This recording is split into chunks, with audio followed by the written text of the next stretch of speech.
Hello good morning. आप लोगों का स्वागत है मेरे यूट्यूब चैनल में। मेरा नाम है विवेक त्रिपाठी। आज मैं class 10 physics chapter first electricity के फर्स्ट पार्ट को इंट्रोड्यूस करने जा रहा हूँ। तो अब हम लोग पढ़ते हैं कि इसमें जो है पहला टॉपिक है इलेक्ट्रिसिटी और चैप्टर का नाम भी चूंकि इलेक्ट्रिसिटी है तो अब हम लोग इसे पहले डिफाइन करने की कोशिश करेंगे। तो इलेक्ट्रिसिटी होता क्या है? तो what is electricity? Electricity is the energy associated with moving or static charge. That means the energy associated with charge is known as electricity. Means charge से रिलेटेड जो एनर्जी है उसी को हम लोग इलेक्ट्रिसिटी कहते हैं। तो चूंकि ये जो चार्ज का क्लासिफिकेशन है, ओरिजिन है, ये हिस्ट्री हम लोगों के सिलेबस में है नहीं ना, तो हमें पढ़ना है, ये जो हमारे उतने इंपॉर्टेंस के लिए है नहीं, फिर भी थोड़ा इंट्रोडक्शन दे रहे हैं। जो चार्ज होता है उसकी डिस्कवरी जो है थेल्स नाम के वैज्ञानिक ने किया था। ये जो है वुडन ब्लॉक जो है कांच का राड को जो है वो जो है ये जो है ग्लास रॉड को सिल्क क्लॉथ पर रगड़ने पर उस पर जो है ग्लास रॉड से कुछ एलिमेंट्री पार्टिकल ट्रांसफर होकर जो है सिल्क क्लॉथ पर चले जाते हैं, जिसके कारण जो है ग्लास रॉड में कुछ एलिमेंट्री पार्टिकल की कमी हो जाती है, जिसके कारण उस पर एक चार्ज क्रिएट हो जाता है। तो उसके चार्ज को पॉजिटिव चार्ज नाम दिया गया। और सेकेंड चार्ज जो था इबोनाइट और स्कैटफर को रगड़ने पर इबोनाइट पर जो चार्ज आता था उसे नेगेटिव चार्ज कहा गया। तो इसके बारे में हमें उतना डीप अभी नहीं जाना है। वैसे जो चार्ज एक फंडामेंटल प्रॉपर्टी होता है जो कि अपने खुद के प्रॉपर्टी के कारण इलेक्ट्रिक और मैग्नेटिक फील्ड शो करता है। तो यहाँ हम लोग चार्ज की कुछ प्रॉपर्टी पढ़ते हैं। व्हाट इज चार्ज, या ये हमें नहीं पढ़ना। तो चार्ज की कुछ प्रॉपर्टी क्या है? जैसे इक्वल चार्ज यहाँ पोलैरिटी की बात करें, मीन्स कि तो दोनों पॉजिटिव चार्ज हो या तो दोनों नेगेटिव चार्ज हो। तो जो इक्वल चार्ज होता है वो हमेशा रिपल्सन शो करता है। And opposite charge always attract each other. Opposite charge हमेशा एक दूसरे को अट्रैक्ट करता है, मीन्स दो अपोजिट चार्ज के बीच अट्रैक्शन फोर्स लगता है और दो इक्वल चार्ज के बीच रिपल्सन फोर्स लगता है। चार्ज क्या होता है? क्वांटाइजेबल होता है, मीन्स दो या दो से अधिक चार्ज हैं तो उन्हें ऐड किया जा सकता है, सेम नेचर के हैं, और या तो उनमें से एक चार्ज को हटाकर उनके वैल्यू को कम किया जा सकता है।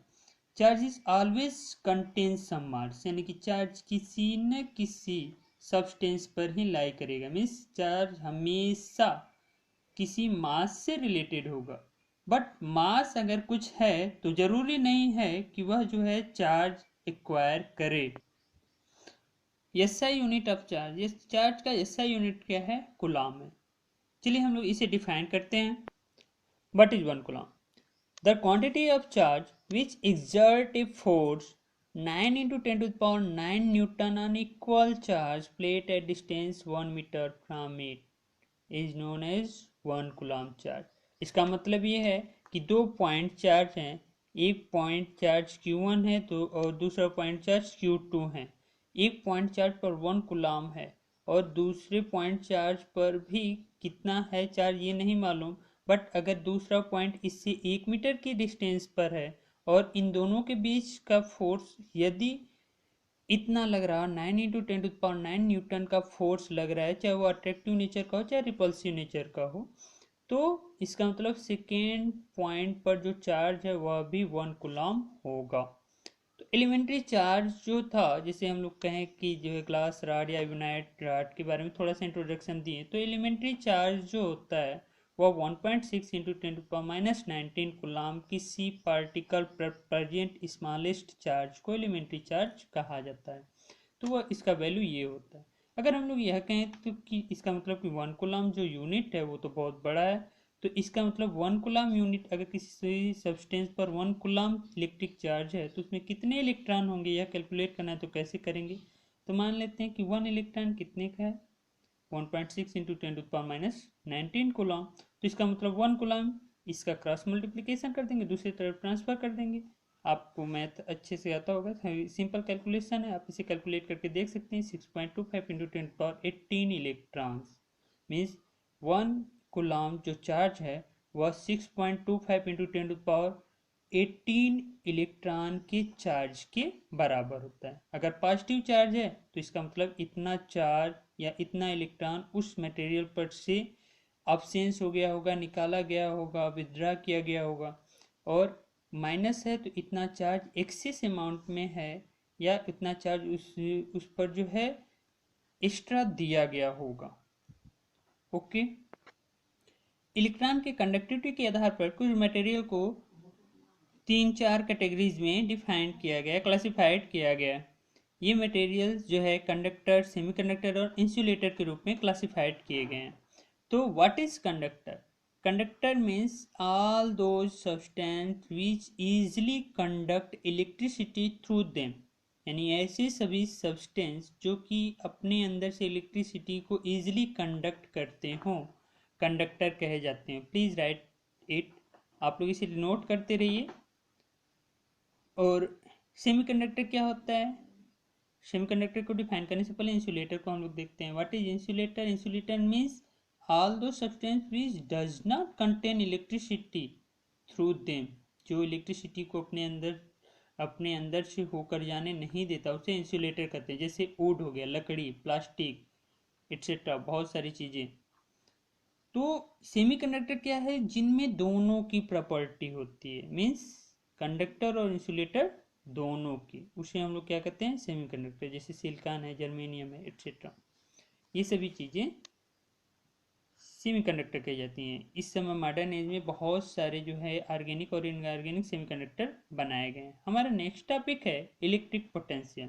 तो व्हाट इज इलेक्ट्रिक पोटेंशियल? अगर हम लोग जैसे बात करते हैं कि किसी पॉइंट सी पर एक चार्ज है Q, जिसके कारण इसका इलेक्ट्रिक फील्ड इतने एरिया तक फैला हुआ है, तो इसी के इलेक्ट्रिक फील्ड में कोई पॉइंट है P, जहाँ पर हमें electrical potential means electric potential की वैल्यू को फाइंड करना है।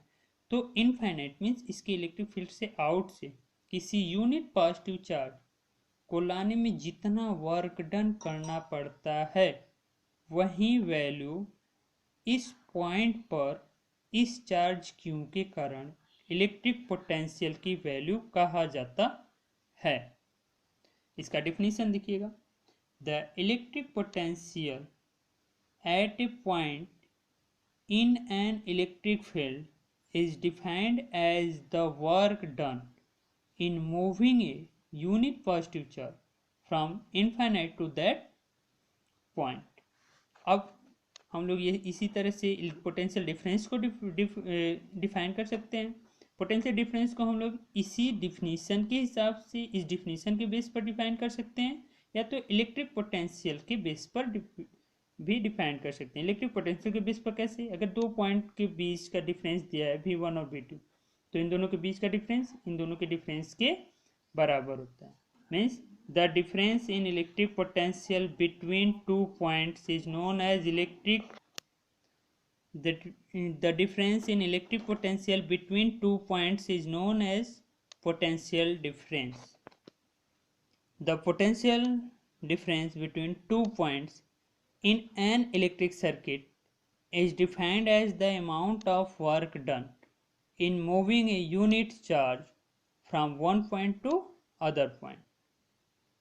मीन्स एक पॉइंट से दूसरे पॉइंट तक किसी इलेक्ट्रिक फील्ड में एक पॉइंट P है, यहाँ पर कोई चार्ज Q1 है, दूसरा पॉइंट Q है, यहाँ पर कोई चार्ज Q2 है। तो ये यहाँ एक पॉइंट P है, एक पॉइंट Q है, इन दोनों के बीच एक चार्ज Q, पॉइंट P से पॉइंट Q तक ले जाने में यदि W जूल वर्क करना पड़ता है, तो इनके बीच का इलेक्ट्रिक पोटेंशियल जो होता है W/Q means potential difference W/Q कहा जाता है। तो potential difference between two points is equal to the work done to bringing charge from one point to another point, that is V is equal to W/Q। इसका जो SI unit होता है वह joule per coulomb, जिसे volt कहा जाता है। Means 1 volt is equal to 1 joule per coulomb. इसके बेसिस पर हम लोग कुछ क्वेश्चन भी सॉल्व कर सकते हैं। जैसे एक पॉइंट है A और B, इनके बीच जो चार्ज का ट्रांसफर हो रहा है वह एक चार्ज है Q1 2 माइक्रो कूलम। यह पॉइंट A से B तक ले जाना है, ले जाने में 2 जूल वर्क करना पड़ा। तो जो टोटल डिफरेंस होगा पोटेंशियल डिफरेंस वह कितना हो जाएगा? आप देख सकते हैं W/Q वाले फार्मूले से 2/2 × 10⁻⁻⁶ मीन्स ये 2 कैंसिल हो जाएगा, 10⁻⁻6 ऊपर जाएगा, 10⁻+6 वोल्ट कहा जाएगा। अब आपके लिए होमवर्क है, आपका होमवर्क है calculate the number of electron excess और withdraw in the following situation. First है 2.5 कूलम, सेकेंड है -3.6 माइक्रोकूलम, थर्ड है 2.0 माइक्रोकूलम। आप लोग जानते हैं 1 micro is equal to 10⁻⁶। Solve the following problem also. If V is equal to 2 volt, W is equal to 2 joule, what is the value of Q? And Q equal to 2 microcoulomb, W is equal to 10⁻³ joule, 10⁻³ joule. Then what is the value of potential difference between that 2 points? And if Q is equal to 2 microcoulomb and V is equal to 12 volt, then what is the value of W? Then calculate it. Now we are meeting next video. Bye bye. अगर आपको मेरा video अच्छा लगता हो तो like and subscribe जरूर करिएगा। Thanks.